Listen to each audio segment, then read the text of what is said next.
5 psychological reasons why people don't lose weight, even with diet and exercise.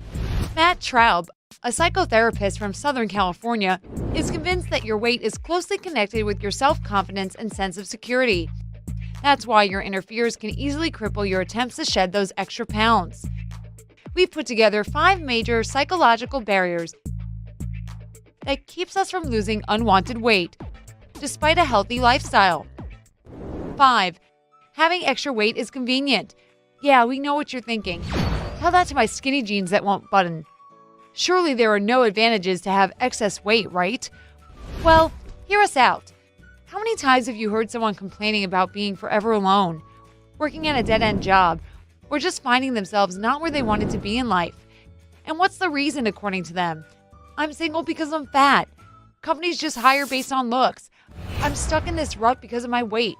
It's all too convenient to blame existing problems on being overweight. Think about it. If a person's weight was more within the norm, it would be obvious that the reasons for their problems were hidden somewhere else deep inside. Of course, no one wants to be disappointed in themselves, so that is exactly why their weight doesn't change, even if they work out all the time. Their subconscious won't let it happen. 4. Being overweight nurtures procrastination. Let's be honest here. Procrastination is human nature. Any of you procrastinating something as you watch this video now? Any of these sound familiar? I'll do it tomorrow. Okay, definitely on Monday. For sure, after the new year. Okay, just one more bright side video. It's okay. We won't tell if you don't. Some of those struggling with their weight might even postpone their plans until the next life, when they're thin and fit. It's easy to say, I really wish I could dance like Beyonce, but I can't because I'm overweight. I don't have a body like her, so I can't even think about trying to copy her moves. I'll first try to lose some weight, and then I'll take up dance classes. So I'll just jog a bit in the evenings and save dancing for another day. Thus, that little voice of procrastination is at ease, knowing that your extra weight is satisfying its evil little plan. 3. It's a way to attract love and attention. Sometimes we just need to throw ourselves a pity party. And of course, who's invited? A loving shoulder to cry on. Someone ready to console us, feel sorry for us, take care of us, and offer their loving support. Poor you. There, everything will be all right. It's nice to feel like you're the center of the universe, and your subconscious basks in it. A restrictive diet and tough trainer are legit reasons for having your pity party, and your subliminal mind doesn't want to let go of all that empathetic attention it gets thanks to your battle to lose weight.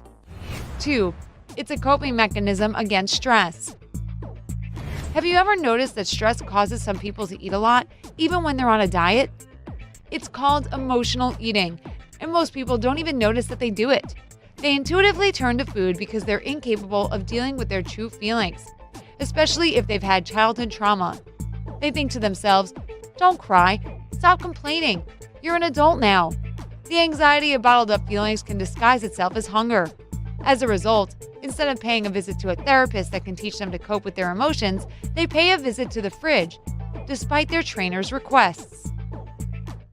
1. It's a distraction from dealing with self-esteem issues. Low self-esteem is another psychological hindrance to losing weight. If a person sitting in front of a nutritionist constantly mentions their voluptuous curves, or the fact that there's more of me to love, they unconsciously choose to stay the way they are. The same rule applies to excuses about heredity. That runs in my family. I've got my dad's big build. Well, you might be surprised to know that scientists say otherwise. They claim that coming from a big family doesn't mean that you can't change the shape of your body whatsoever. Genetic obesity just makes you a bit more predisposed to weight issues. So if you're fine with carrying on the big bone legacy, there's no need to torture yourself with exercise and diets. Just know that you can always change your mind.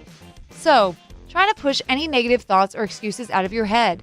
Remember this video and remind yourself that it's just your subconscious trying to hold you back. Don't let it keep you down. If you really want something, just do it and don't look back. These 5 reasons aren't the only things that can prevent you from losing weight. There are also fears. Let's have a look at the potential fears that keep you from losing weight despite your healthy habits. Fear of new unwanted attention. Added weight and a few extra inches around your waist serve as a barrier between you and the outside world, protecting you from situations or people that can make you feel vulnerable. For example, the barrage of catcalls that women receive simply walking down the street often makes them feel really uncomfortable. Unfortunately, not all guys show gentlemanly respect, and the comments they make can be offensive or outright scary. That's why it might seem that the heavier you are, the less unwanted attention you'll attract and the safer your life will be. Catcalling aside, having a nice body usually makes more people interested in getting to know you and starting a romantic relationship with you. But for those who feel uncomfortable or unready to dive into the dating world, maybe it's just easier to hide behind your wall of extra pounds. Fear of failure. In this case, you may tell yourself that your life will take a turn for the better as soon as you lose your unwanted weight. Once you get in shape, you'll find the love of your life. When you become slim, your boss will suddenly realize that he had underestimated you. In short, your life will be picture perfect. A perfect life? That's a pretty big dream, and a huge disappointment if it doesn't happen. What if you can't lose the weight? You'll be so devastated. The potential to do so many great things, but success depending on your ability to lose weight, it's really scary. We're feeling panic just thinking about it. What about those who manage to lose the weight? While many people are afraid that after they've achieved success and got fit, the weight might come back. They could lose everything they worked so hard to get. And in the eyes of their friends and colleagues, they'll look like a big failure. Fear of the future. Unless you're a fortune teller. And if you are, can we talk about lottery numbers later? The future is mysterious and unknown. It's also pretty scary. Fears of the future come in two types: physical and psychological. If you've been heavy your whole life, you can't really imagine what your face will look like if you lose weight. Will you recognize yourself in the mirror? And if you've got a huge amount of weight to lose, you might worry about your skin. Are you ready to live with hanging skin? Well, you need to have the extra skin removed. It's totally rational to have these fears. Other fears are psychological. You know your norm, your comfort zone, what you feel okay with. Even if your current habits and appearance aren't as healthy as they could be, it's still terrifying to change them. What's more, not knowing how much your life will change when you're slimmer can cause a lot of anxiety. Fear of changing relationships. The people in your life really do have some image of you that includes your appearance. If you lose a bunch of weight, you're morphing their sense of who you are. They, justly or not, see you as your weight. As for those friends also struggling with their waistline, they might also feel betrayed or maybe even jealous if they're not doing as well as you are on their weight loss journey. Of course, your friends love you sincerely and are truly happy for any achievement in your life. But the fear of not being accepted can still exist in your subconscious. Hey, we didn't say all fears are rational. Fear of giving up comfort. Eating is a psychological coping mechanism. If you're having problems at work, or going through a rough patch in your personal life, or just if the weather is nasty, you pick up something tasty to calm yourself down. Some people say eating helps them deal with anxiety and depression, but does it really? Sadly, it's incredibly hard to get rid of specifically this self-preserving habit, mostly because the extra weight gives us the perfect excuse to stay home and hide away from the drama and pressure of the outside world. Do you know any other examples of how our psychology programs us to be reluctant to lose weight? Maybe you have a story of your own. Share in the comments below the video. If it's been useful for you, appreciate it with a like. And remember to subscribe to our channel. There's so much cool stuff on the bright side of life.